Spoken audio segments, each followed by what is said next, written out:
Welcome to the Magical Mommy Monday podcast. I am Jen Snyder here with my co-host, Angela Dahlgren. Hello. And I am so excited. So I was lucky enough to virtually meet our guest 2 months ago because she was a guest on Theme Park Thursday with Delos Diz.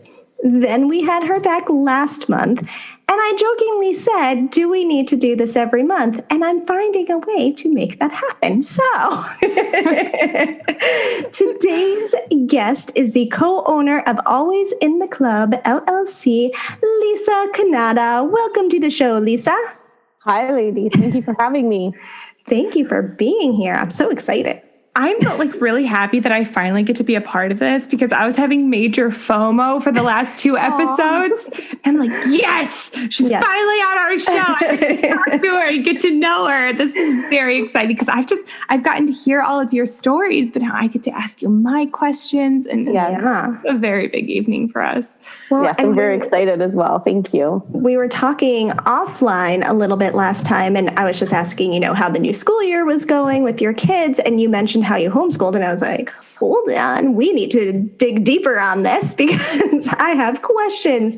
I think we're just going to do a little mom life chat mixed with a little MMC chat because there's too many things going on there that we need to talk about. You are co-owner of Always in the Club. Do you want to just do a little quick background on how you came into that role before we shift over to mommy life? Sure.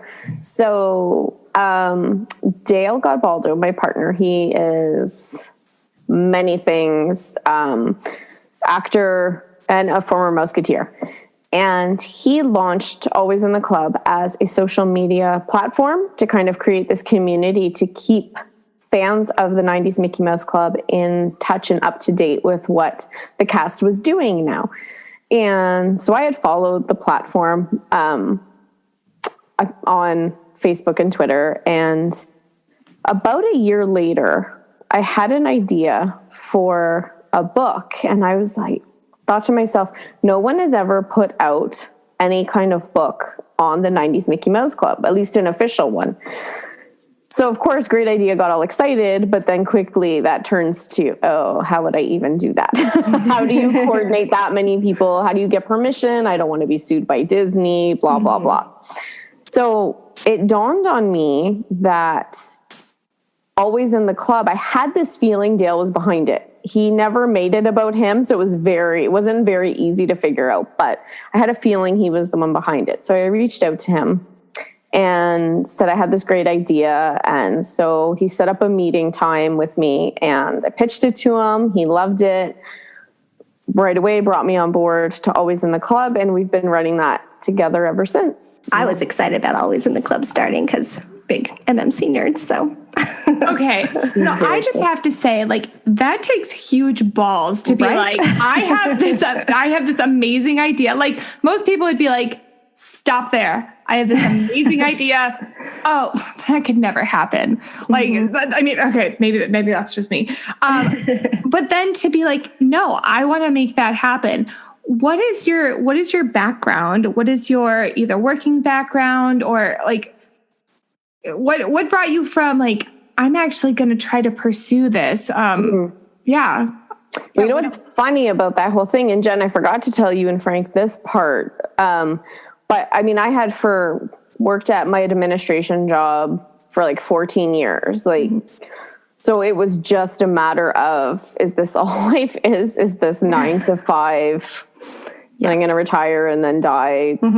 Very morbid thoughts, right? And it's just no, there has to be more to life. So that's what kind of led me to the being creative thing. But where I got the guts to actually reach out, it's the craziest thing. I had a really, really bad day because I did do that can't happen.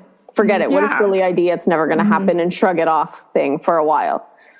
It was after a really bad day, coming home, logging onto Facebook, and the first post I saw when I logged in, Dale had just posted. And it said, if you don't build your dreams, someone will pay you to help build theirs. Mm-hmm. And the fact that it was him that had posted that, I was like, okay, there's the sign, literally inboxed him, and the rest is history. That's amazing. That's so wild. And I heard on a podcast several months ago, back when I had the time to listen to more podcasts, that like that initial stop when you get an idea is like your fear and anxiety trying to be like, just trying to halt you, but you have to push through that to kind of make your dreams come true. Oh my gosh, that sounds so cheesy. But you did that, and look what it's led to. And now what role do you play as co-owner of Always in the Club? Everything. Just a small team trying to like do it all. So for, over the years, we grew from more than just a social media platform, and then started doing things like the MMC 30 reunion back in 2019. I don't even know what year we're in now. Last year, right? I don't know. Back in 2019. And we did that with Chase and Hampton, who's another Musketeer. And Chase is now part of Always in the Club. So now we're 3 co-owners of it. And of course, we're working with Tony Luca on the Holiday Album.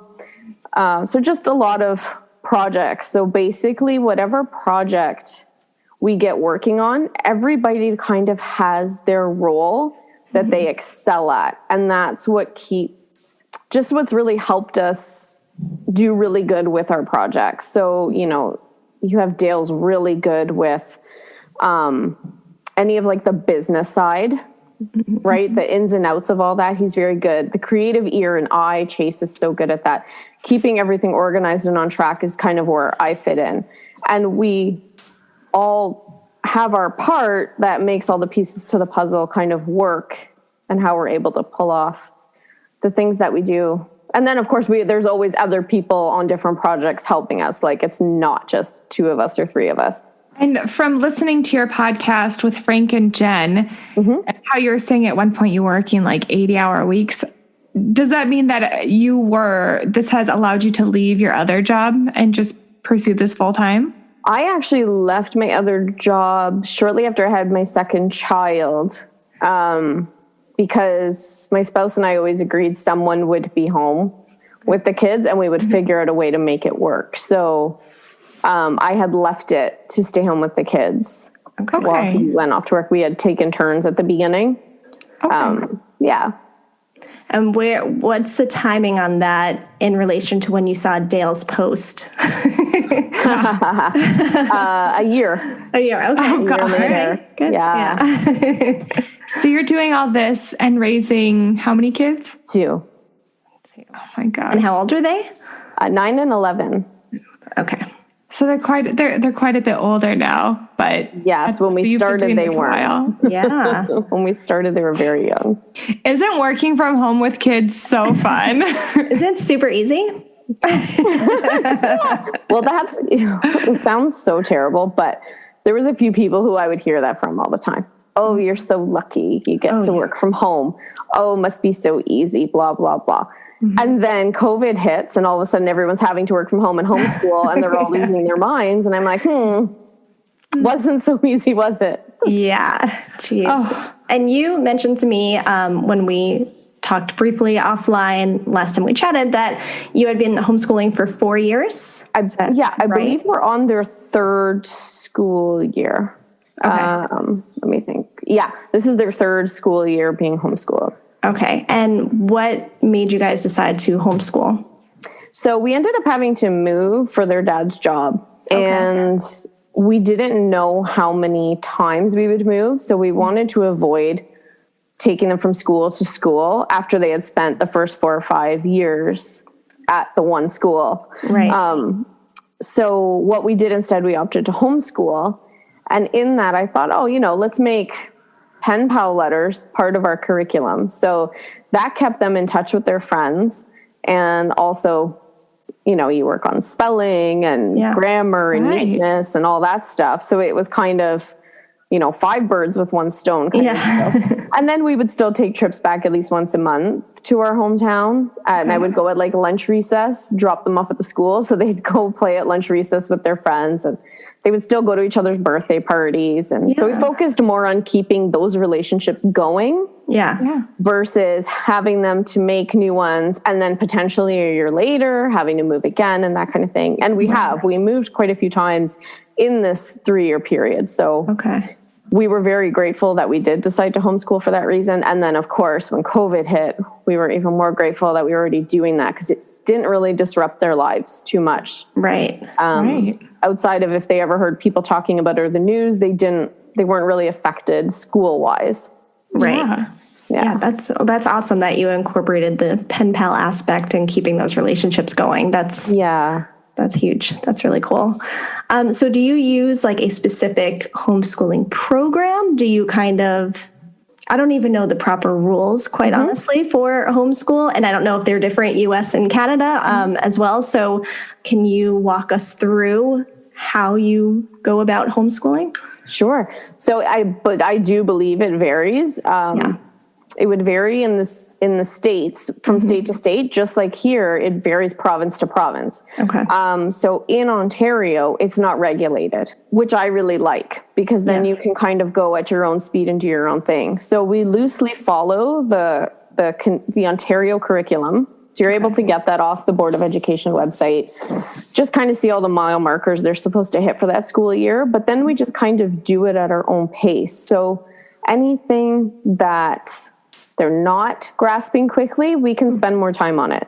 Anything they grasp right away, we boom, boom, move on. Yeah. So they're actually learning the same stuff. Like my youngest is caught up with my oldest, and which is so much easier for all of us that we just do it all together versus me having to go with her and then with him. Right.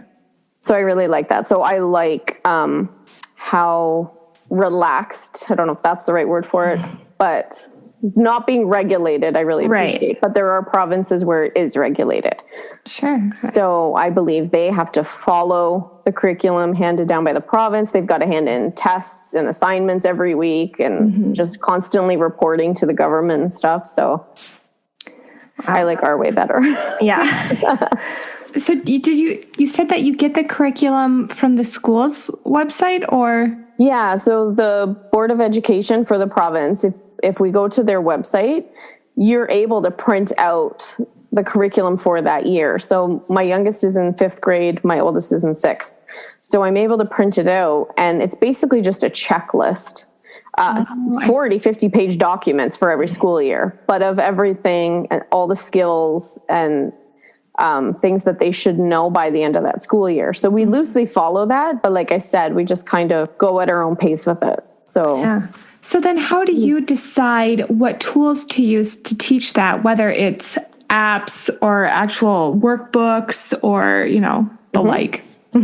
So I try. So how I do it is every August, I plan out the school year and I look at, holidays, Christmas break, spring break, all those things, factor it in, plan ahead of how the year is going to look to get to where we need to at the end of it.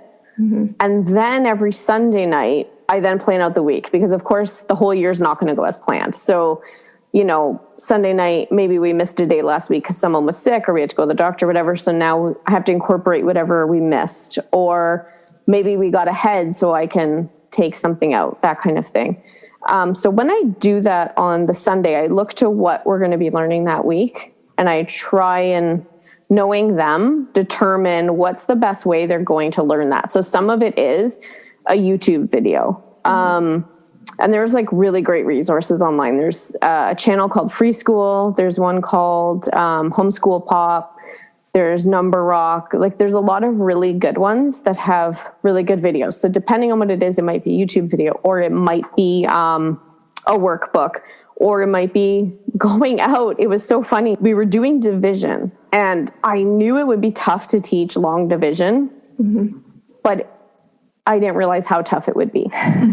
And so I was showing them long division, and they're trying to remember, okay, we divide that, then we multiply that, then we subtract that. And you just saw they were just trying to go through the motions, but they weren't really getting what they were doing. Yeah. So I said, okay, let's take a break. We need to go to the store and get something for dinner anyways. So we were looking at a box of fish, and I said, okay, And it dawned on, like a light bulb went off. I said, oh, like there's 8 fillets in here and there's 4 of us. How many will each person get? And they both kind of sat there, and then pretty much at the same time, they both said 2. Yeah. He said, okay, whatever you did in your head, you just divided. So forget all that crap. That's it. You just did it. So now you understand what it means to divide. Yeah. And I realized that it doesn't need to be so ABC, so black and white. It's however your brain needs to process it, do that. Yeah. And whatever they did, it worked. So that was a lot less pressure on them than sitting there trying to learn this long division. And Oh, that's so cool. Yeah, listening to you kind of talk about how you plan, it kind of makes me think about how I try to stay organized. My daughter, and Jen's son are both doing distance learning. And then we're both doing preschool with our younger children. And I'll attempt to kind of do a lesson plan for the beginning of the week, and I'll do that on the weekends. And then, like you said, the week doesn't always go as planned. And then you're thinking like, okay, so either I have this art project that's left not done, or we didn't get to this that I planned to do. And I really like how you kind of reevaluate the next week. It's like, okay, we didn't get to this, or we did get to this. What is the next week going to look like? I really like that. And it's something that I've never really thought of. And now it's just making me rethink how I structure my entire homeschool distance learning life. And, I really like that. I like that method that you use. It's why you're the organizational person. I'm always in the club. Exactly. I think that might be it. But no, and you know what? And my heart goes out to parents since this whole COVID thing started, because I planned for it when I knew we were moving. Yeah. So I was able to prepare for it. Nobody was able to prepare for having to have their children learn at home all of a sudden, or having to work from home and do all these things. And everyone should just be like kind to themselves and gentle to themselves, because it's not homeschooling. This COVID remote learning thing is not the same thing as homeschooling. And unfortunately, I know it's very different. I have a niece and nephew who are doing the remote learning thing, and they have to be in front of that computer from 9 to 3:30 every day. I mean, my kids, they wake up whenever they naturally wake up. So I'm not waking them up, and we're not doing the morning crazy, we got to go, run against the clock. They still, they'll get up, we'll go for a walk, and we'll do our daily affirmations. They'll come home, have breakfast, and then we'll start, and we're done by lunch. Yeah. And then they have the entire day for things that they didn't have time for, funny enough, when they were in school. So now they can, before COVID, join sports and join extracurricular activities that they didn't have time for before. So homeschooling can be, you kind of suit it to your life versus the other way around. And I think what you guys as parents are having to deal with isn't the same thing, because you're still stuck to the school schedule and timetable. So that's tough. Yeah. That's a long day. Yeah. Well, and I think in the spring when everything happened, they left on a Friday and never went back. So for Angela's daughter and my son, that was kindergarten, which makes me really sad that they kind of just got ripped out of, but for any kid, seniors in high school, I think I told this story when in June, the administration had come around on school buses to put signs out on the kids' lawns that were seniors. So class of 2020, I was bawling my eyes out as a mom, looking at other moms crying with and I was like, oh my God, I can't handle this at any age. But at that point, because he was also in kindergarten and the teachers are trying to figure it out, they would kind of put suggested things to do during the day, but he didn't have to be on the computer. My daughter wasn't in school yet, wasn't going to be, but I kind of looped her into some sort of homeschool. We're going to get what he needs to get done and involve you as well, because I need to keep you both entertained. So now he actually has it pretty well where he's on and off the computer, but he's pretty much wrapped up by noon and gets breaks in between from the computer, which is nice.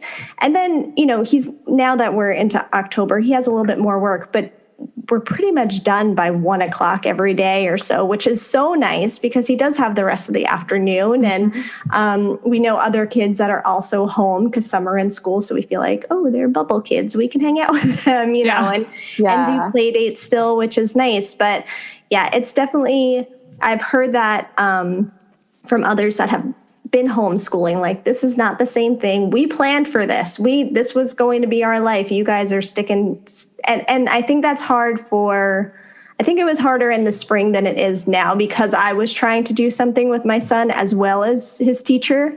So it was sort of like, what's happening? Mom's teaching me, but but I still am kind of have a teacher, whereas now at least all his stuff is online and he keeps it going. But yeah, that I like the idea of, doing things at your own pace. And I think his school's pretty good about, recognizing if your kid wants to stand up while they're on the computer, don't force them to sit down. And if they need a break, take a break, and all those kinds of things, where I feel like when we were in school, it was like, you had to sit there, you had to do it like this, and that's it. Yes. And you can recognize more what they might be struggling with or needing more time with and all of that, which is nice, because you know how to then work with that more than making assumptions if you don't see them.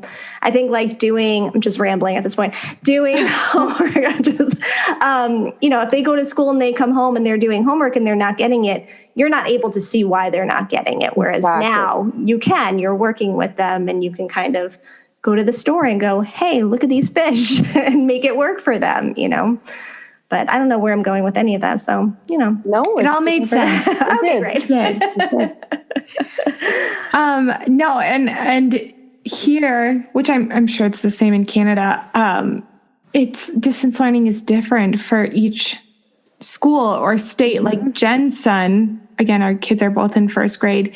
He has a lot more virtual meets and group time, where my daughter will meet for a half hour in the morning and then 4 days a week. And then she'll have one group meeting for 20 minutes. And then that's it. Whereas Jen's son is pretty much a little like CEO and business meetings on Zoom all day till 1. He's like, 2 weeks ago, he told his sister how, you know what's so great about this weekend? I don't have any calls. It's like, okay. Oh my goodness. Okay. But my husband works from home, and he's been working from home since they were babies. So they always know, like, Daddy, do you have any more calls today? Because they know, like, when he's wrapping up or whatever. Now they really get it. Now they really understand. Yeah, and they're asking for quiet during their Zoom calls. Yeah, exactly. Now they he's get like, okay, I got it. Yeah, like, yeah, exactly. What advice would you give to people and parents who are actually thinking about homeschool, not like COVID being thrown in homeschool, but actual what you did? Mm-hmm. So I guess first would have to be find out what your state or province's regulations are, because every state and province would be different. Then once you know that, the best advice I can give is be kind to yourself. And then in turn, that's being kind to your kids. Try to shake off all the conformities we've been conditioned with of it. If you have to be at the desk at 9 a.m. and you have to be going till 3:30, and what homework is there? I remember those were a lot of the questions I got from, family and friends when we started it. They're like, oh, you didn't start till 10 a.m.? I'm like, yeah, like we start when we start. Like there's we're not going to get in trouble. Right. And then it's more relaxed for them. And then they actually like learning, because it takes away that stress. Because what I did not miss was that morning rush, right? That all of us parents know. Yeah. When they were in school, it was as soon as you get up, you're being yelled at. Get dressed faster, make your bed faster, brush your teeth, and then you're racing off to school. And then the after school rush was even worse, because it was come home, eat your dinner, do your homework, have a shower, and go to bed. Like there was zero time for any kind of extracurricular activity, because I was very much wanting them to get good night's sleeps. So I didn't want to fill their schedule. And I just didn't see where the time was to do that either. And it kind of killed me that they would be gone for 7 hours a day at school, and then coming home and I'd have to do 30 to 60 minutes of homework with each of them. Yeah. Oh. So I'm like, this is like so much time out of their day. And now they're getting it done in 2 hours. And they're learning faster. Yes. Because we're going through the curriculums faster than they did when they were in school. So, but I get it, right? A classroom of 30 kids is very different than 2 kids at home. Right. But I would say let go of all of that, of what you know about school and scheduling and conformity, and just really recognize that this is your life and your time to own and you work it around you versus now you having to work around other people's schedules. And that's what's really freeing about it. Yeah. Because then it makes it, you take so much pressure off the kids. And when the pressure's off of them, they learn more because it's fun and they want to, not because they have to. Nobody ever wants to do anything because they have to. Right. So that's probably the biggest advice I can give, is to let all that crap go and be free with it. Yeah. And I think especially during this COVID time, I think a lot of parents feel like, well, what do you mean they're only meeting for a half hour in the morning? Or what do you mean they're not going to be online all day continuously? Or because in our heads, well, but these are the school hours. Shouldn't they be doing school during those school hours? When me and Angela would talk about this during the spring, you know, we were getting done by 11 a.m. some days because we were like, there's 2 kids here. We did everything we wanted to do for the day. They get it. They grasp it. And we actually did some things ahead of his calendar because we had the time to do it. But I think, like you said, it's letting go of everything we know and just trusting your gut and doing what's best for your family. And 100%. Yeah. 100%. Letting go of the rules and making your own rules now. Yeah. And that's what I love about it. I have more questions now. Yeah. So you made so much sense. Oh my gosh, it actually made me sad when you were talking about it because it's so true. You know, like your kids are getting up, you're rushing them out the door, which doesn't always start a good day for them because you're like, the bus is here. And they're just you push them out the door with their backpack. And sometimes that can set them up for an anxious day, only to come back and you have to put them in the car and bring them to their extracurriculars. And it's just such a rushed life. And because we probably had that growing up, like how different do we know? But now, you know, even with COVID, it's kind of brought this situation where we're all in this more slowed down lifestyle. And it makes you see more possibilities like that we wouldn't have really thought about, you know? Yeah. And you kind of bringing that up just makes me want to ask a few more questions because now I'm like, absolutely. So how do you set up opportunities for social time for your kids pre-COVID? So which you kind of mentioned before. That's okay. Seeing like their old friends, you would do visits. Yeah. Yeah. So we would drive back to our hometown at least once a month. And we would aim to be there for on lunch hour so that we knew all their friends were going to be outside playing. I'd drop them off at the school and they would go play for the hour with their friends. This is back in our hometown. So that's where our whole entire family is. So on weekends where we'd have to come home for something, they'd have like, you know, visits and play dates with their friends and things like that. Keeping in touch through pen pal letters. You know, they play like those online things together a lot of times. And then for socializing where we live, they had more time to be in things. So like I said, when they were in school, they weren't in anything extracurricular till the summer. But once we moved and did homeschooling, they were in extracurricular all year. So they were in art classes, they were taking swimming lessons, they were on basketball teams, they were doing all these things. So making tons of new friends all in these different areas and actually having fun with them. Because the socialization in school is not, I know that was like a lot of people's concerns with homeschooling, but I'm like, but they're not really socializing in school except for recess. It's more the stuff you do outside of the classroom. So as long as we were giving them those opportunities, I wasn't worried about their socializing at all. And unfortunately, that was the only thing that got affected when COVID hit was those things stopped, right? Basketball, everything stopped. So, but that happened to all kids. So that wasn't really because we homeschool. That was something that affected everyone. But yeah, it's just much more easier to create those opportunities that you were saying for sports and any of their interests, right? I'd be like, what are you interested in? We'll sign you up for that. You've got so much free time now. So I found that was better that way because they had way more free time to do those things. Oh man, Lisa, you planted a seed. So how do you manage working from home and homeschooling? You said that your kids are pretty much done by 11 or so? By lunchtime, like it depends on what time we start. But typically 2 to 3 hours. But you're still a mom that has to drive them to extracurriculars. You still have your own work. So how do you prioritize family, homeschool, life, and work? So I would say it's not so much as a balancing act, so much as it's like walking a tightrope on the high wire and juggling the sticks with flames. Yeah. We're familiar. Yes. Way more accurate. Yeah. That's more what it looks like. We need a meme of that, Lisa.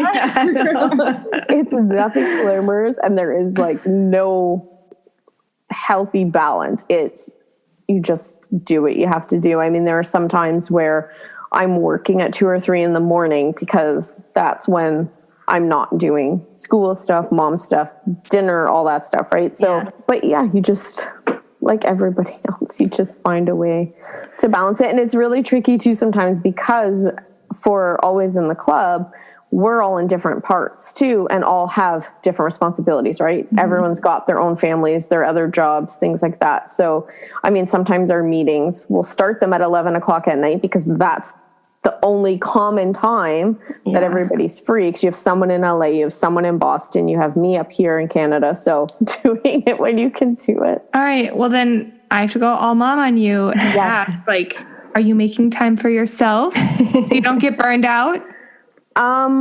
When I feel, oh my God, I'm going to fall over, I'm so tired, I will put myself to bed at 7 o'clock that night and have like the best sleep. Oh, that sounds nice. Yeah, I've done that a couple of times where I just would go days on 1 hour of sleep kind of thing, like just closed my eyes and then restarted the day. Yeah. So after doing that 5-6 days in a row, you kind of are like, okay, something's got to give. I'm like 40 something. Right. This is not healthy.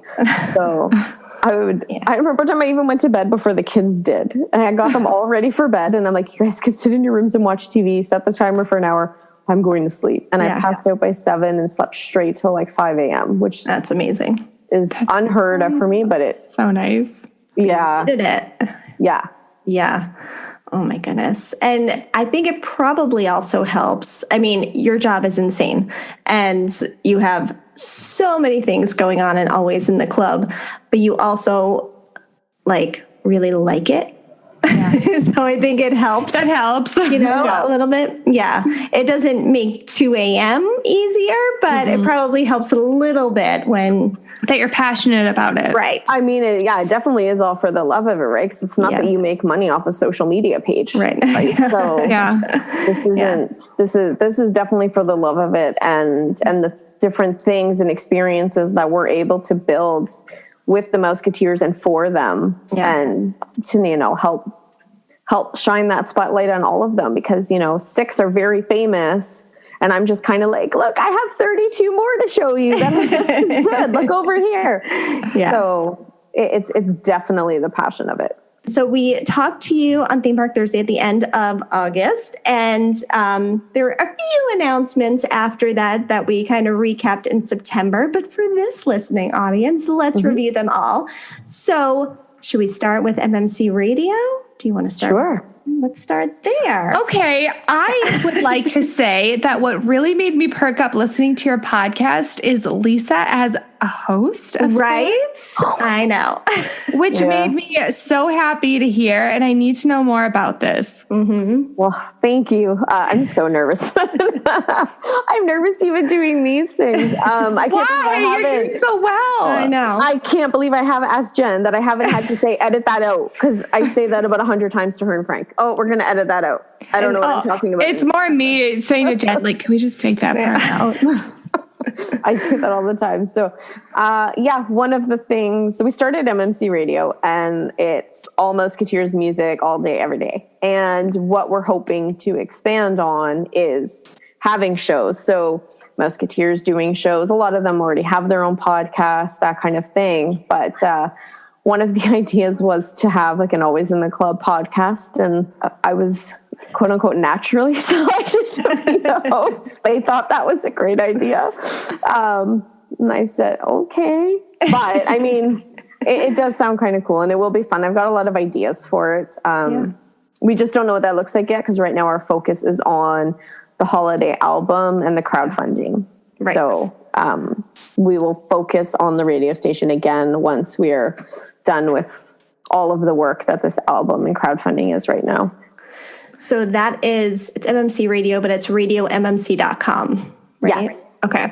Yes. So the holiday album, why? Because it's Christmas. That comes out on November 27th. We're getting so close. I know. Are we almost exactly a month out? Yeah. Almost. Yeah. So can you go over what you did with the crowdfunding and how the album came to be a little bit? So the album came to be, it was about a year ago-ish. Tasha Danner, one of the Musketeers, I think she was jokingly saying it, but little did she know, jokingly said it on a social media post that they should all get together and make a Christmas album. And a couple months later, the guys were kind of like, you know what? That's actually a really great idea. And I think in COVID, everybody was kind of, what can we do, right? What can we do with our time, first of all, since everything else is halted? And second of all, what can we do to help? Because there are so many people that need help right now. So that's when the idea for the album came to be. And so Tony Luca, Chasen Hampton, Dale Godbaldo, all former Musketeers, and myself are executive producers of the album. And we just started that ball rolling. How amazing is that you're an EP producer of an album? Yeah, that's amazing. I'm excited. I mean, working with these guys has just been an incredible learning experience. And the only thing that would have made it better is if we weren't in COVID times and we could have actually all been in the same room. But I'm so impressed by what everyone has pulled off remotely. It's incredible. I've heard the album. I want to play it right now for you so bad. And here's a clip. I can't wait for everyone to hear it. It's so much fun. And it's well, actually, I'll go back. So we reached out to all the Musketeers. That's what we do with everything we do. Everybody gets reached out to somehow, right? Most is by email. Others are through their people, whatever the case may be. And to see who's interested in being a part of this. So we got 17 that were available to do it. Lots were interested, but scheduling wise, because our deadlines were so tight, not everybody could. But I mean, 17 on such short notice was amazing. That's huge. Yeah. It's huge. It's huge. Because even though we're in COVID, everybody was still, I think, more busy than they thought. Some people said they're actually busier in COVID with stuff. So, so we just did all our meetings on Zoom and arranged it all, and everyone got into a home studio or a local studio that they were able to get into and recorded tracks, and it's just been amazing. And then we launched the crowdfunding at the beginning of September and ran it through all of September to help raise money for a couple really good charities. Music Cares, which helps, musicians and artists during these times who, concerts stopped, everything stopped. So that helps them. And Brave of Heart Fund, which helps the families of frontline healthcare workers who passed away because of COVID. So it helps their families with costs. So we're really proud doing that. And that's wrapped. So now we're starting fulfillment, which again, small team, trying to now get all these perks out. We had so many backers, and it's just like helped us reach our goal and almost double it, which is just incredible. So we're in the midst of all that now, fulfilling all these perks and things like that. And before you know it, the album will be here for everybody to listen. Wow. Are we going to hear any Lisa vocals? No. Do you have a solo? There is no amount of auto-tune in the world that could fix that. Do you close it out with Silent Night? What's happening? No, but the closeout is a nice surprise. All right. Very cool treat. Closing out the album. And there is a non-Musketeer guest on the album. Ooh. Yes. Wait, someone that was not a Musketeer makes a cameo on the album, and I swear that's going to be the hit, it's not singing, but it will be the hit of the album, is this guest's cameo. Yes. I'm excited. Okay. So you have MMC Radio, MMC Holidays. Why? Because it's Christmas. And the party merch. Is this a shop? Where can we find this? Because this is the first I'm hearing of that. On MMCreunion.com is where you can find MMC Radio merch, or pre-order the holiday album, as well as, like you asked, the party merch. It was their 30th anniversary this year, and it was so exciting to have all that come out. And for their music to be digitally released for the first time was so cool. It's just a very exciting time. It's been an amazing 2 months. Yes. Seriously. And how awesome that during COVID, you're still having all of these big events and big happenings occur, most people are having to put off and postpone, and you're still making it happen. I do hope that in the next year or two, you'll be able to have another reunion, because Jen, Frank, and I did not make it to the last one. No, and all I really heard in the last episode is how sad they were that they did. It's true. We were.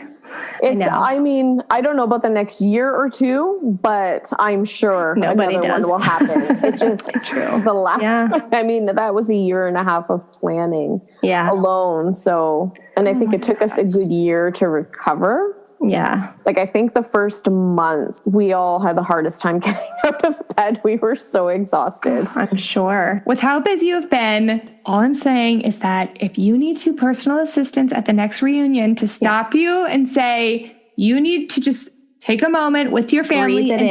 Breathe it in, take in the moment. Jen and I, we volunteer as tributes. Yeah. Mm-hmm. Totally. Oh my goodness. I would love that. Yes. I will keep you posted.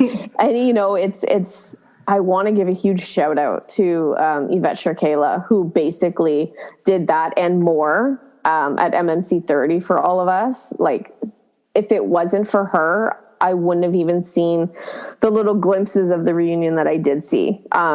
So thankful she was there. So yes, if we do another one, I will let you know, because that was so important. Because without that, when you're so busy working it, you miss everything, right? It's kind of like how they say a bride on her wedding day, she does all the planning and then misses the whole day. Yeah. Yep. So it was very much like that with the reunion, that I would have missed it all if not for Yvette. So, oh my goodness. But yeah, I love that this, always in the club is like this little beacon of positivity and keeps moving forward and giving back to the fans and giving back to charities. You always tie in a charity or some way to give back to the community with everything you guys do. And that's amazing as well, because you could just be doing all of this, which would be awesome. But, that kind of pushes it over the edge, which is so great. Thank you so much. Yeah. Thank you. I'm very proud of what we do. We appreciate it. Do you want to do all your plugs? Yes. Where we can find you, Always in the Club, all the websites, all the things. All the things. So Always in the Club LLC on Facebook, and then at Always in the Club on Twitter and Instagram. MMCreunion.com is the website. RadioMMC.com for the radio station. I'm at Lisa_Cannata on Twitter. Yeah.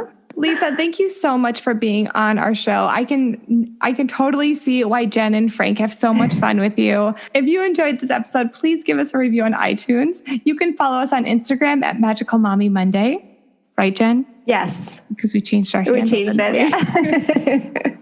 Or Twitter at Magic Mom Monday. You can also email us at magicalmommymondays@gmail.com. And we're on Facebook. And we're on Facebook. As of today. That's right.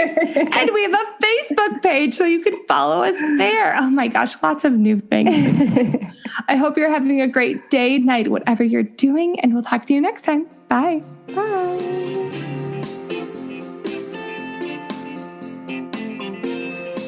Thank you for listening to this episode of the Magical Mommy Monday podcast. We hope you enjoyed it. You can find us on Twitter at Magic Mom Monday and on Instagram at Magical Mommy Mondays. The music you heard on this podcast was written and produced by Matt Harvey. We'll see you next time.